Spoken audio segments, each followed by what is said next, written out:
कैलाश पर्वत पर उस दिन वातावरण अत्यंत शांत और दिव्य था। चारों ओर हिम से ढकी पर्वत श्रृंखलाएं, मंद शीतल हवा और आकाश में हल्की सी उजास फैली हुई थी। ऐसे पावन वातावरण में गणपति बप्पा अपने प्रिय वाहन मूषक पर सवार होकर कैलाश पर्वत का आनंदपूर्वक भ्रमण कर रहे थे। गोलूमोलू बाल रूप में गणपति बप्पा अत्यंत प्रसन्न थे। उनके मुख पर मधुर मुस्कान थी।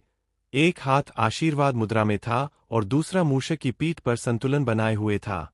मूषक भी पूरी निष्ठा और उत्साह के साथ कैलाश की बर्फीली पगडंडियों पर आगे बढ़ रहा था। परंतु अचानक बर्फीले मार्ग पर चलते चलते मूषक का संतुलन बिगड़ गया।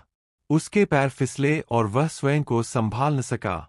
उसी क्षण गणपति बप्पा का संतुलन भी डगमगा गया और वे मूषक की पीठ से फिसलकर नीचे भूमि पर गिर पड़े। गिरने से उन्हें हल्की सी चोट लगी, उनके वस्त्रों पर बर्फ और धूल जम गई और वे कुछ क्षणों के लिए भूमि पर ही बैठे रह गए।